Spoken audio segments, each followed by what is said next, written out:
to the channel, everybody. This is Kodeations, and in today's video, we're going to be diving back into some Cookie Run Kingdom and officially testing out the brand new Wildberry Cookie and bringing you guys my first impressions. Without further ado, let's dive right in.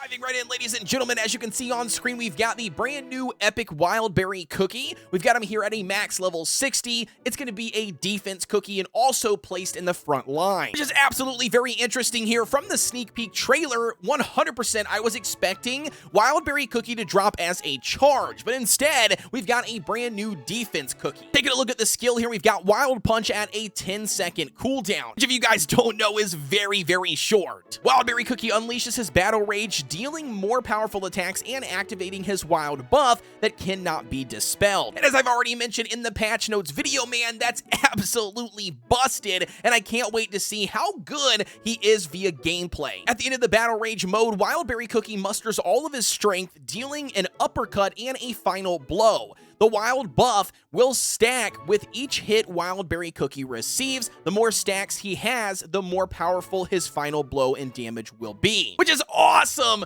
Awesome for a frontline cookie here. Essentially, we've got a defense frontline cookie that's going to be taking in a ton of damage anyway. Basically, the more damage he intakes, the more stacks he builds of this rage or this buff, the more damage he outputs. So really awesome. You'll love to see something like this on a tank. Next, we've got while Wildberry Cookie is dealing an uppercut and his final blow, he will become resistant to interrupting effects. Him being a large cookie, Wildberry Cookie is less affected by knockup or flying, which again is just absolutely crazy because he is a big, massive muscle cookie here. Essentially, we can't be affected by knockback or flying, which again is very awesome. But nevertheless, overall, the guy's kit is insane. We're getting, a knockup ability that provides a stun, pretty much to anybody on the board that he hits. Not only that, he's going to be in the front line tanking a lot of damage, and as he intakes more damage, it's going to be stacking up this rage buff, which then is going to basically be allowing him to do more damage when he does utilize his skill. In gray here, we've got single hit damage is going to be 423.5% plus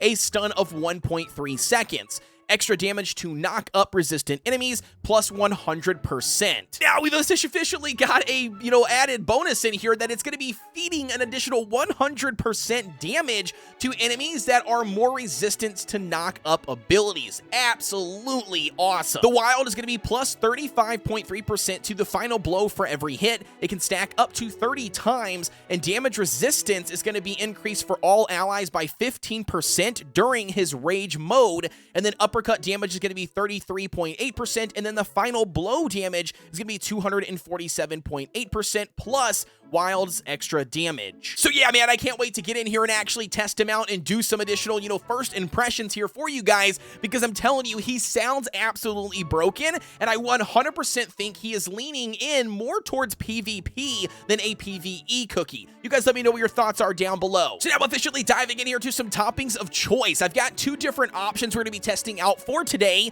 We've got a full solid almond set because he is going to be a frontline tank, so we're obviously adding that damage resistance is going to help him, and not only that, part of his skill is required, for him to build up the stacks of that rage, and he only does that by taking hits or taking damage.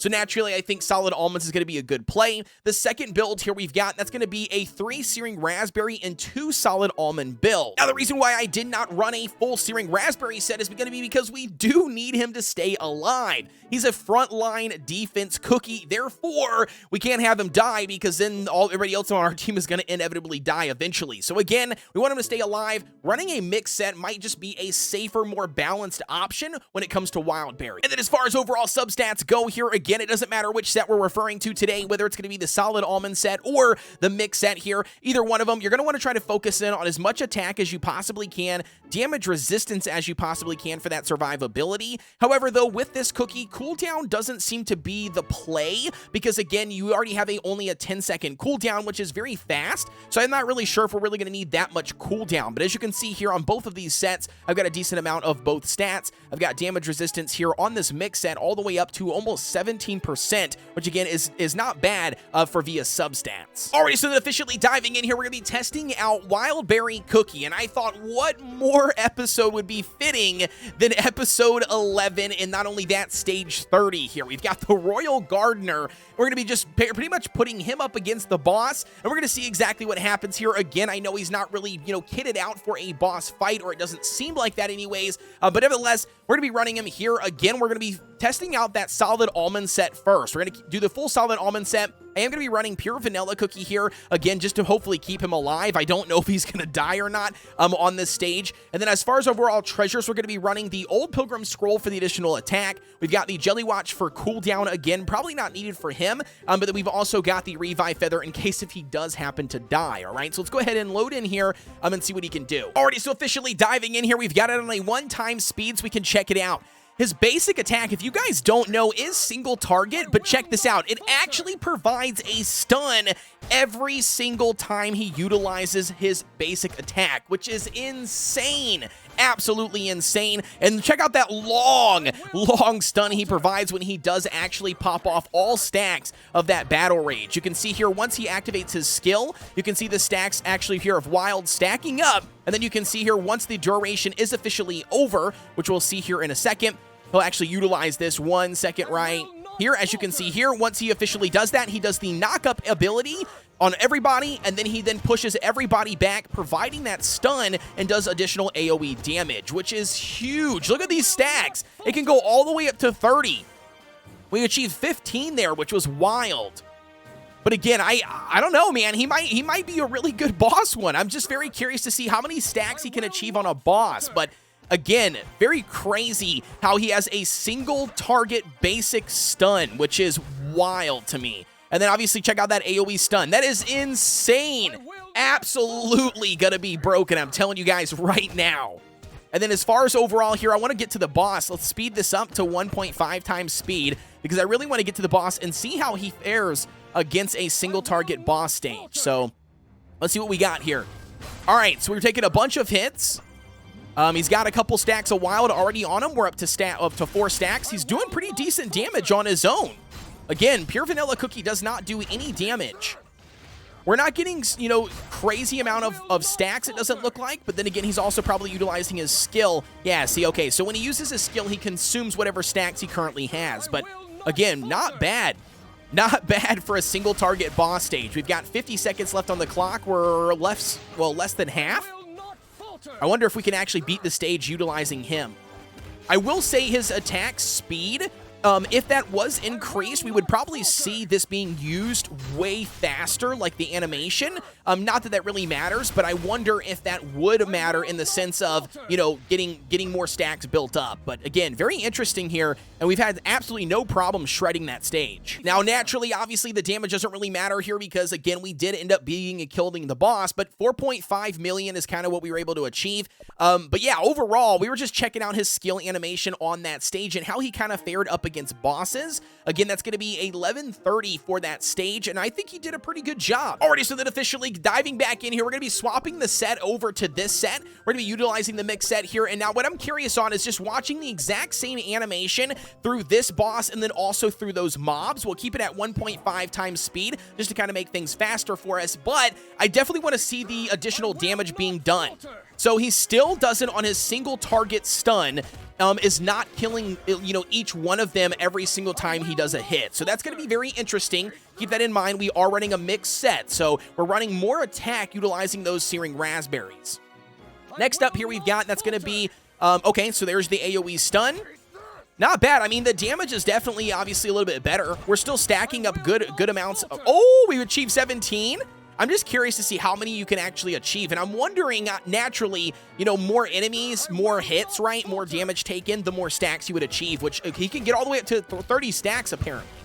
I would like to see the multiplier on that as well to see how many stacks that or how much damage percentage per stack actually is, because his skill doesn't say that, I don't think.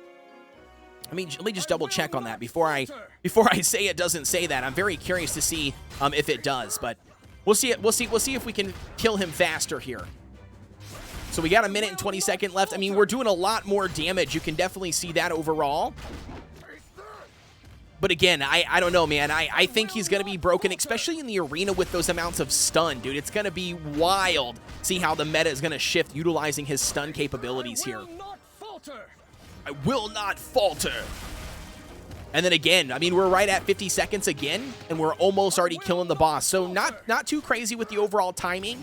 Even though we are doing additional damage, I think it's relatively the same amount of time it has taken to kill him, even though we did have the Searing Raspberries equipped on him. But again, very nice. Alrighty, so then officially diving into some arena gameplay, we're going to be utilizing this team composition to the left. We've got Dark Cacao here. We've got the brand new Wildberry Cookie. We've got Pomegranate. We've got, Caramel Arrow, and then we've also are going to be rocking Herb. As far as our overall toppings go, for the brand new Wildberry Cookie, we're going to be utilizing the full solid almond set for this.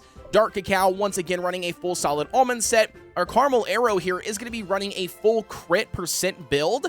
We've got Pomegranate here coming in at a full cooldown set, and then we've got Herb coming in at a full Searing Raspberry set. Then as far as all three treasures here we've got, that's going to be the Old Pilgrim Scroll, the Insignia, and then last but not least, that Feather. Obviously, if somebody happens to die, we can get the revive off. So as far as the overall first opponent we've got, that's going to be Skyzies from the Eternal Glory Guild here on the Pure Vanilla server. We're going to be going up against them. They are been on my friends list for quite some time. Shout out to you, Skyzies, but we're going to be going up against their T-Knight and Dark Cacao combo. All right, as you can see here on the screen. So let's jump in here and see how good they do. Alrighty, so officially diving in here, let's see exactly what happens. Now, I did test and run this once or twice beforehand. I had to do some modifications and stuff to the overall toppings and everything, but I did happen to pop off a win. So let's see what exactly happens here against Skyzies. Hopefully we can beat them here. So that's kind of what I'm curious on. Again, they are utilizing that T-Knight comp. So if T-Knight does get that insignia, oh, it looks like we're about to bop them.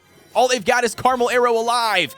But don't let that fool you, man. Caramel Arrow can definitely put out some massive damage by herself. So, ooh, there we go. A solid win with a 66% health. And then as far as overall damage output, look at this. This is awesome. We've got 888,000 provided by Wildberry here, 749,000 provided by Dark Cacao, which again is an ancient, mind you. And then we've also got Caramel Arrow coming in here at a 1.2 mil. Awesome, man. So basically, Skyzies team is going to be one you're going to see pretty common throughout the various tiers as you climb in the overall arena. And not only that, a lot of top tier players are also still utilizing that double, T-Knight combo. However, though, let's dive in here and test this composition out against another composition in the overall arena. So then officially diving into the second run we've got, we're going to be going up against my man Andy Z here as always. He's going to be running the Dark Cacao and Caramel Arrow combo. We've got Eclair, Sea Fairy, and also we've got Cotton in the back. And then as far as the overall treasures go, we're going to be going up against that,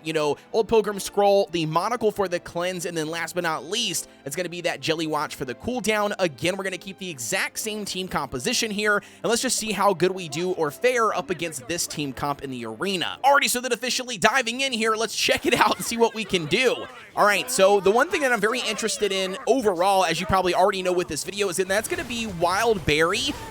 The amount of damage that Wildberry can do with Pomegranate and also Caramel Arrow stack. So I'm very curious to see the numbers. Holy debuff, look at this. A massive amount of debuffs here.